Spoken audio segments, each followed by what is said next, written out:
මට උදව් කරන්න චාචා මට උදව් කරන්න සීයේ මං කොහොමද මේ දෙයින් ගැලවෙන්නේ මේ වෙනකොටත් අර පැත්තය මේ කුඩා ළමයා වෙත ළඟා වෙලා තිබ්බා. පත්තය කෙලිම මේ මාණික්කේ මොගේ හිස තුරට ඇතුල් කරන්න උත්සාහ කරා. නමුත් එකපාරටම දිනයන්ගේ පස්සේ කොටසින් වෙච්ච දේ මතක නැහැ. අර පුංචි එල්පරයා අල්ලගන්න අස්ත්‍ර ඇතුළු පිරිස එනවා. ඒ වගේම ඔවුන් පළවෙනියට උත්සාහ කරන්නේ කැමැත්තෙන් මේ වැඩේට සම්බන්ධ කරගන්න උත්සාහ කරත් ඒ දේ හරියන්නේ නැහැ. ඊට පස්සේ ඉතින් ඔවුන් ගාව තිබ්බ ක්‍රිස්ටල් එකක් කරා මේ දෙයට ඇයව පොළඹ ගන්න උත්සාහ කරනවා. අපි බලමු එහෙනම් මේ වැඩේ අද හරියනවද? සුහ මෙතනට පැමිණෙනවද නැත්නම් අස්රා මේ විදිහට මේ කුඩා ළමයා අල්ලන් යනවද කියලා මේ දේවල් ඔක්කොම අද මේ වීඩියෝ එකේදී අපි කතා කරනවා. ඉතින් එන යාළුවෝ ඔයගලන්ට මේ දේවල් දැනගන්න නම් අනිවාර්යයෙන්ම මේ වීඩියෝ එක අවසානකම් ඉන්න කියලා මම ඔයගොල්ලෝ හැමදෙනාගෙන්ම ඉල්ලනවා. ඉතින් තාමත් සබ්ස්ක්‍රයිබ් කරලා නැත්නම් සබ්ස්ක්‍රයිබ් කරගෙනත් ඒ වගේම වීඩියෝ එක අවසානයේ කමෙන්ට් එකක් වගේම ලයික් එකකුත් දාගෙන යන්න අනිවාර්යයෙන්ම අමතක කරන්න එපා යන්නේ. අපි එහෙනම් ඉක්මනටම අද වීඩියෝ එකට යමු.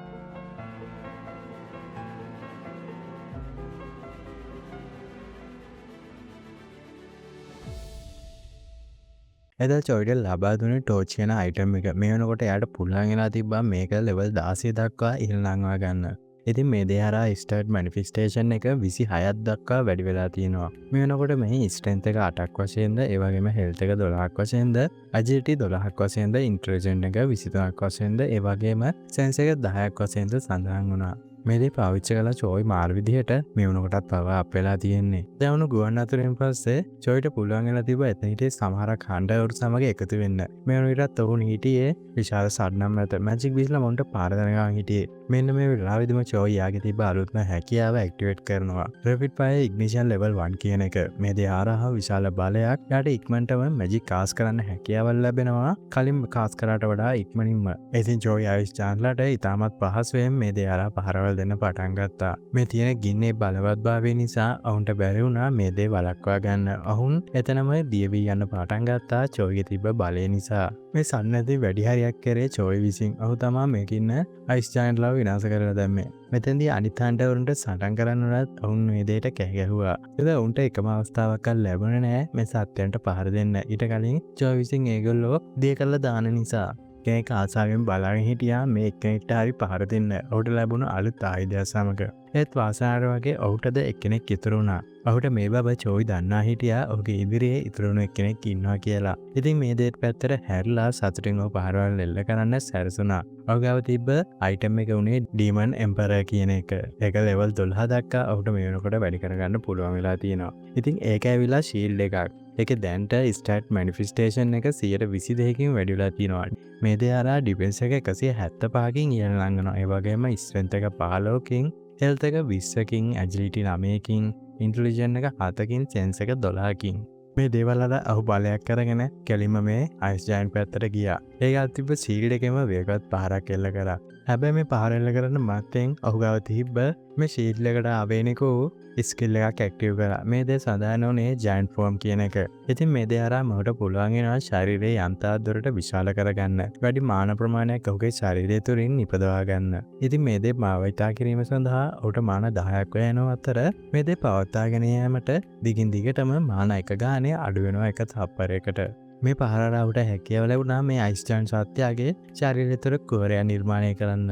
හැබැයි ඒ දේ ප්‍රමාණවත් වුණේ නැහැ ඔහු සම්පූර්ණයෙන්ම බිම දමා ගන්න. මෙන්න මේ වෙනකොට එකපාරටම ඉහළට අහස නැගුණු පුද්ගලයෙක් වේගවත් පහරක් එල්ල කිරීමට මේ සත්‍ය දිශාවට පැමිණෙන්න පටන් ගත්තා. ඔහු ගාව තිබ්බ අයිටම් එක උනේ ගාබොට් කියන එක. ඒක මේ වෙනකොට ලෙවල් 11ට වැඩි වෙලා තිබ්බා. ඒකත් හීරෝයික් අයිටම් එකක්. ඉතින් මේකේ ස්ටාර්ට් මැනිෆෙස්ටේෂන් එක මේ වෙනකොට 121කින් දක්වා වර්ධනය කරගන්න හැකියාව ලැබිලා තියෙනවා. ඒ වගේම මේ දේ හරහා ඩිෆෙන්ස් එක 120කින් වැඩි වෙනවා.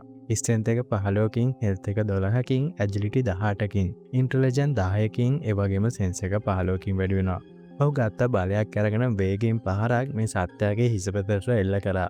ඉතින් මොහොත මේ පහර එල්ල කරන්න මත්තෙන් මේ අයිටම් එකට තිබ්බ ඇක්ටිව් ස්කිල් එක පාවිච්චි කරනවා. ඔෆෙන්ස් ඉස් ද බෙස්ට් කියන ඇක්ටිව් ස්කිල් එක.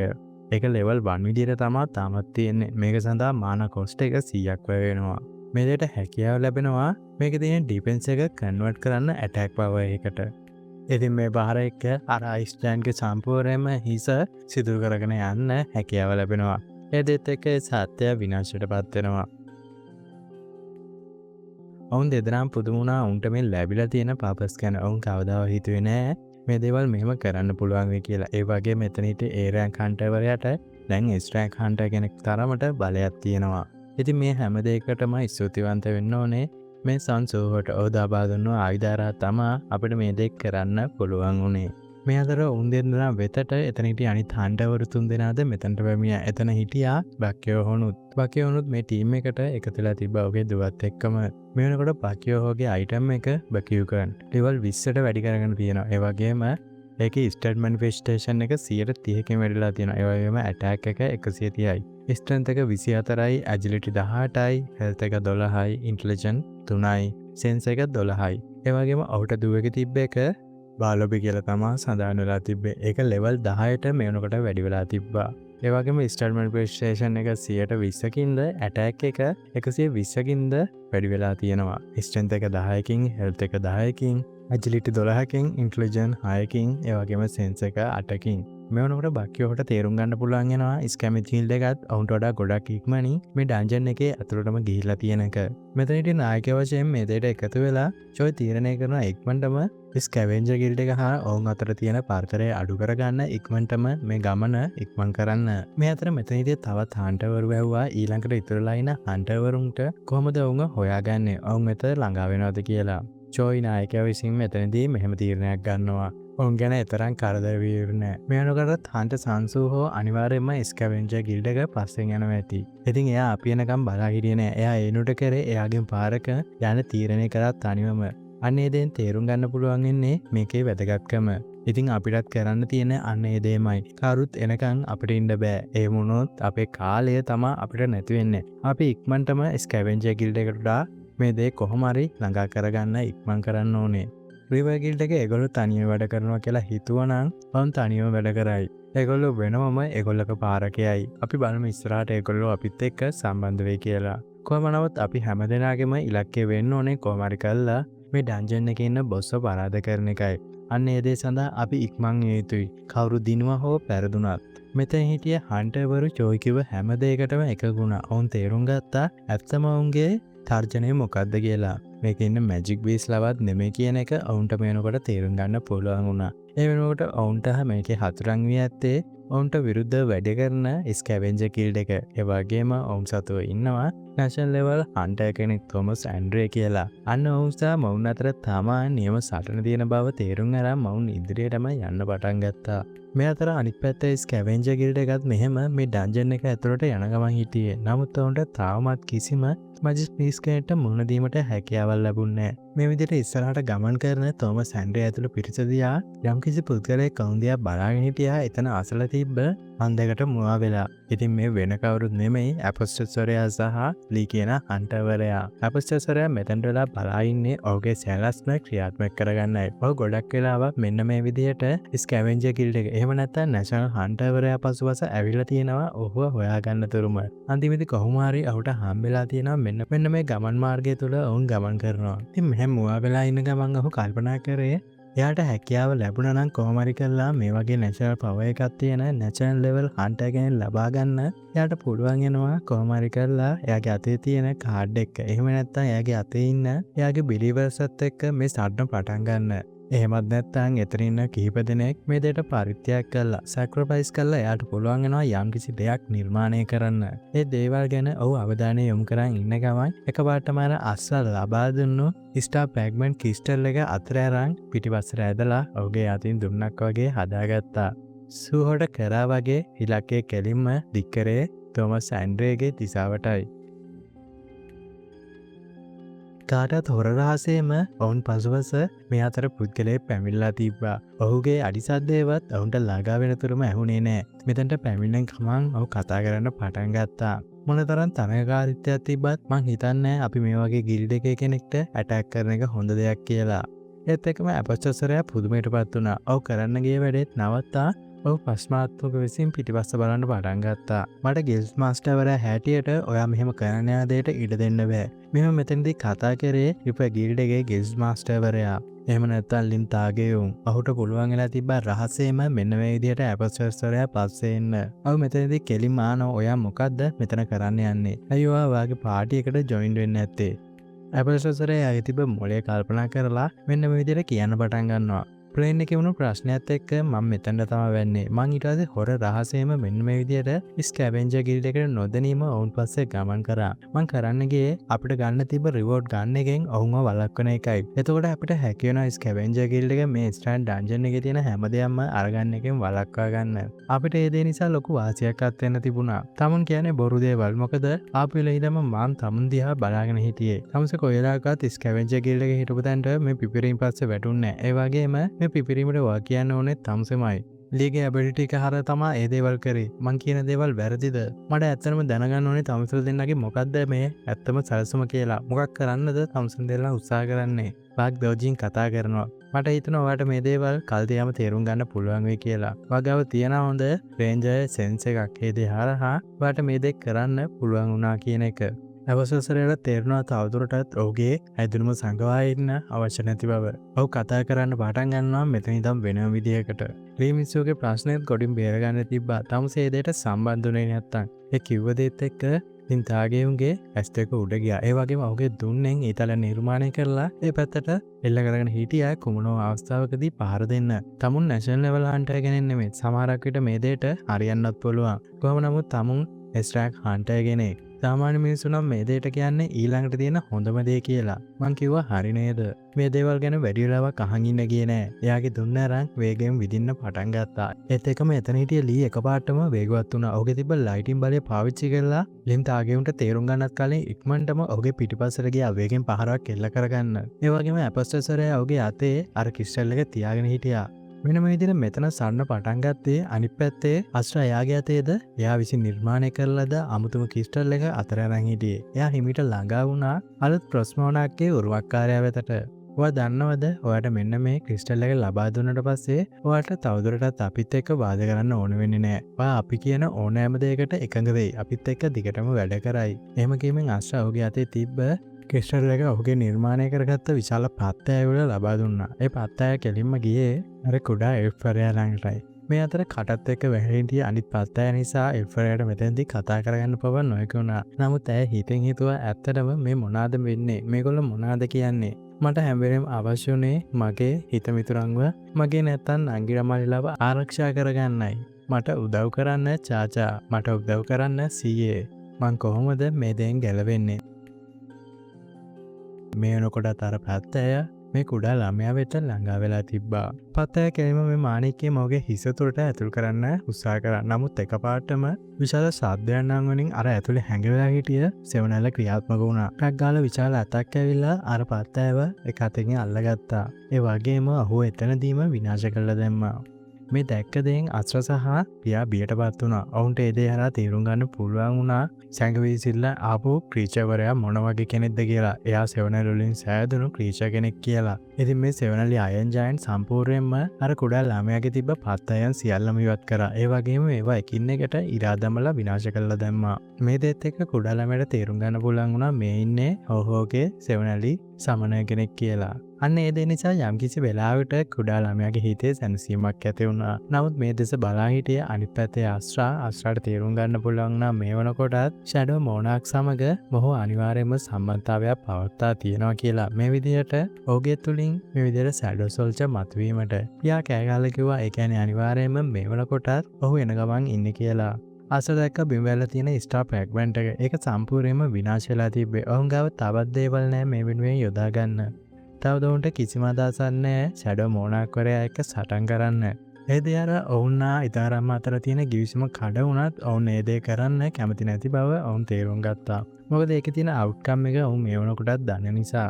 ඇදී අස්ට්‍රට කරන්න වෙන කිසිම දෙයක් නැති හින්දා ඔහුට කදිම අදහසක් පහළ වෙනවා. ඔවුන්ට කරගන්න පුළුවන් වෙන්නේ මේ අවස්ථාවේදී ෆොරස් මෝනාක්ව පැහැරගෙන යාම විතරයි. ඒ දේ අර ඔවුන්ට පුළුවන් පස් වෙලාවක මේ විදිහට ෆ්‍රැග්මන්ට් එකක් නිර්මාණය කරලා ඒක ඇතුළට කරන්න. අස්ට්‍රාවගේ තුර්නේ සමාජිකට කතා කරලා කියනවා අපි මේ දේ ඉක්මන් කරන්න ඕනේ. ඒ දේ ඔයාලට බාර දෙනවා කියනවා. තුන්වෙනි සමාජිකයා කෙලින්ම අර එල්ෆරයා වෙතට යන්න සූදානම් වෙනවා. මේ අතර එල්ෆරයා වෙනම 100ක ඉන්නේ. ඔහුට මතක් වුණා සිදුණු දේවල් මෙච්චරලා. ඔහු කිසිම වගකීමක් ගත්තේ නැති නිසා තමයි ඔහුට මේ දේවල් මෙහෙම වුනේ. ඔහු තවදුරටත් ඒ විදිහට හැසිරෙන්නේ නැති බව ඔහුගේ හිතින්ම අදිෂ්ඨාන කරගත්තා.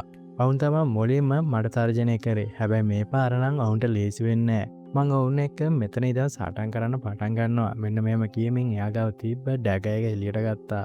ඊට යන කකුලක් තිබ්බ විතරයි ඔහුගේ හිතරියේ හිටියේ ගාන කෙලින්ම එයාගේ ආයුධයෙන් විශාල පහරක් මේ එල්ෆරයාට එල්ල කරා. එල්ෆරයා කෙලින්ම මේ පහරින්ම පරාජයටපත් වුණා. මේ අතර ඔහුගේ සෙවණැල්ලද ඊට විරුද්ධව ක්‍රියාත්මක කරන්න පටන් ගත්තා. අතමිට මොළා වේගත් පහරක් මේ ගන්න කියන තුන්වෙනි සමාජිකයට එල්ල කරන්න පටන් ගත්තා. නමුත් ඒ දේද සාර්ථක වුණේ නෑ. ඔහුගේ ආයුධයෙන් මොහුවද දෙකට කළා ෂැඩෝ සෝල්ජර්ව විනාශ කරලා දැම්මා. ඒ වගේම අර ළමයාත් අල්ලගෙන ඔහු නැවත වරක් ගියා අර ආශ්‍රය හිටපු තැනට. ආශ්‍රයයන් වෙලා කිව්වා ළමයාට තවදුරටත් මේ විදිහට හැසිරෙන්න එපා. ඒ දේ නිසා ඔයාටම කරදර වෙන්න වෙයි කියලා ඉස්සරහට. ඒත් එක්කම මෙහෙම කතා කරගෙන ඉන්න අතරේ එතන තිබ්බ අසල කන්ද උඩින් එකපාරට අඳුරු සෙවණැල්ලක් වගේ දෙයක් ඒ පැත්තට එන්න පටන් ගත්තා.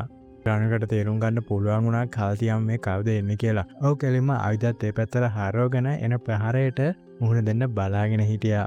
ඒ කාන්ද උඩේ දැම්ම සූහොක් කෑ ගහගෙන ආවේ. තමුසලා කවුද? තමුසලා මොකද්ද මේ ළමයාත් එක්ක කරන්නේ? කඳුළු පුරවා ගත්ත මුණින් කෑ ගහලා හෝ හෝ කියලා ළමයා කෑ ගැහුවා. සූහොක් මිට මොලවා ගත්ත හතින් වේගවත් පහරක් මෙන්න මේ ඉස්සරහිටිය පුද්ගලයාට එල්ල කරා. ඔහුගේ ආයුධයේද මේ පහරාරා ඝාතනය වුණා. දෙන්නගේ මානා ප්‍රභවයේ දෙපැත්තට විසික් වෙලා විශාල බාලයක් එතන ඇති වුණා. ඉතින් මේ පහර ඝාතනය වීමේ පීඩනය හැම තැනකට ඇදී ගියා. ඒ වගේම ඔහුව වළක්වපු ගානර් පවා හිමීට පිටිපස්සට විසික් වුණා සෝගේ බලය නිසා. ඒකෙන් ඇතිවුණු හුළඟ නිසා හිමත් වේගයෙන් පිටිපස්සට ඇදී ගියා. ගාන තවදුරටත් උත්සාහ කරා ඔහුගේ ආයුධය තදින් අල්ලා මේ පහර වළක්වා ගැනීමට. නමුත් ඒකේ ප්‍රෙෂර් එක නිසා ඔහු ටිකෙන් ටික පස්සට යන්න පටන් ගත්තා. මේ අතර මේ සරණ මගහැරවා පියා සහ අස්රා අර ළමයා අරන් වේගෙන් දුවන්න පටන් ගත්තා. මෙහම දුන ගමන් ඇහුවා ඊළඟට ඒගොල්ලෝ ගන්න පියවර මොකක්ද කියලා. ඒගොල්ලන්ගේ තුන්වෙනි සමාජිකයා හා ෂැඩෝ ඩිසෙන්ඩර් අතර සටනක් වෙනවා. ඒ සඳහා ඔවුන් එකතු වෙනවද නැද්ද කියන එක. අස්රා අන දුන්නේ පියාට ඉක්මනටම ගේට් එකක් අරින්න. අපි මෙතනින් පැන ගන්නවා කියලා. එයා යාගේ වැඩේ කරන්න පටන් ගත්තා. මෙහෙම තිබ්බ ගේට් එකක් නිර්මාණය කළා. මේ අතර අස්රා කියා හිටියේ මගේ බක්ලා හරහා මට දැනගන්න ලැබුණා සුවෝගේ තියෙන පව එක මොන වගේද කියලා. ඉතින් ඒ දේ නිසා ගංගා එක්ක ඉතාමත් ලේසි වෙන්නේ නැහැ සුවෝට සටන් කරන්න. එයාට ගොඩක් දුරට පරාත කරන්න බැරි වෙයි ගංගාව. ඉතින් ඒ අතරේ අපිට කාලය ලැබේ ප්‍රොස්මෝනාක්ව මේ විදිහට මෙතනින් අරන් පැනලා යන්න. එකපාරට විශාල බලයක් එක්ක ඉතා භයානක කණ්ඩායමක් ඇහෙන්න පටන් ගත්තා. තමුසිලක් කොහෙද යනවා කියලාද හිතන් ඉන්නේ. අස්රා පුදුමෙන් සහ බයෙන් ගල් ගැසී ගියා. ඇයට හිතා ගන්න බැරි වුණා මොකද්ද මේ වෙන්නේ කියලා. මේ වනකොටත් අනිත් පැත්තේ තිබුණු සටනේ අවුට්කම් එකට ළඟා වෙලා තිබ්බා. ග්‍රංග සම්පූර්ණයෙන්ම ධනීසෙන් බිම ඇද වැටී තිබ්බා. විශාල තුවාල කැලල් ඔහුගේ ශරීරය පුරා දැක ගන්න පුළුවන් වුණා. මේ අතර සූහෝ නිරුපද්දිතව ඉස්සරහට ඇවිදින ගමන් හිටියේ. ඔහුට කිසිම තුවාලයක් නැහැ. ඔහු කෙලින්ම ඊළඟට ළඟා වෙන්න පටන් ගත්තේ මෙන්න මේ විදිහට ආශ්‍රාගාවටයි. ග්‍රංගට උත්සාහ කරන්න ඕන වුණත් කකුල් දෙකෙන් නැකිලා නැවත වරක් සටන් කරන්න ඔහුගේ තිබ්බ තුවාල නිසා ඔහුට ඒ දෙක කරන්න නොහැකි වුණා. ඔහු උපරිම තරමේ උත්සාහ කරා සුවගේ ගමන වළක්වා ගන්න. ඔහුට හිටපු තැනින් නැගිට ගන්නත් බැරි වුණා. මේ අතර කඳුළු වලින් වැසී ගිය මුවට යම්කිසි බලාපොරොත්තුවක් ඇති වුණා සුව මෙහෙම කතා කරපු විදියට. අර කුඩා ළමයා සුව එන දිහා බලාගෙනම හිටියා. සුව නැවත වරක් කියා හිටියා මට වහාම ඔය ළමයාව ලබා දෙන්න. ඉතින් මේ වෙනකොට සුවගේ ස්ටාර්ට් ලෙවල් එක විදිහට සඳහන් වුණේ එයා ලෙවල් 75ට ගිහිලා තිබ්බා. ඒ වගේම ස්ට්‍රෙන්ත් එක 195යි. තව 34කුත් එකතු වෙලා තියෙනවා. ඒ වගේම හෙල්ත් එක 126යි. අමතරව 29ක් එකතු වෙලා තියෙනවා. ඒ වගේම ඇජිලිටි එක 143යි. අමතරව 39ක් මේ දෙයට එකතු වෙලා තිබ්බා. ඉන්ටෙලිජන්ස් එක 179යි. අමතරව මේ දෙයට 30ක් එකතු වෙලා තියෙනවා. ඒ වගේම සෙන්ස් එක 107යි. මේ දෙයටත් 21ක් එකතු වෙලා තමයි හැදිලා තිබ්බේ. ඉතින් ඔන්න ඔතනින් මේ chapter එක නිමාවටපත් වෙනවා. එහෙනම් ඔයාලට ඊළඟට බලා ගන්න පුළුවන් වෙනවා මොනාක් ඩිසෙන්ඩර් අතරේ වෙන විශාල සන්නක්. ඉතින් යාළුවනේ ඔයගොල්ලෝ තාම සබ්ස්ක්‍රයිබ් කරලා නැත්නම් අනිවාර්යයෙන්ම සබ්ස්ක්‍රයිබ් කරගන්නත් ඒ වගේම අද වීඩියෝ එක හොඳයි නම් කමෙන්ට් එකකුත් දාගෙන යන්න අමතක කරන්න එපා. අනිවාර්යයෙන්ම ලයික් එකකුත් දාන්න. ඉතින් යාළුවනේ ඔයාලට පුළුවන් මේවා ඔයාලා දන්න ගෲප් වල ෂෙයා කරලා ඔයාලට දන්න යාළුවන්ට ෂෙයා කරලා අපේ channel එක තව ටිකක් අප් කරලා ගන්න. ඉතින් ඔයාලට මේ වගේම වීඩියෝ ගොඩක් ඉස්සරහට බලා ගන්න පුළුවන් වෙනවා. ඉතින් යාළුවනේ අනිවාර්යයෙන්ම අන්න ඒ දෙයටත් පුංචි සපෝට් එකක් දෙන්න අපිට එන. අපි එන යාළුවනේ අලුත්ම වීඩියෝ එකකින් අයමත් ඉක්මනටම හම්බෙමු. ඔයාලටම සුබ දවසක්.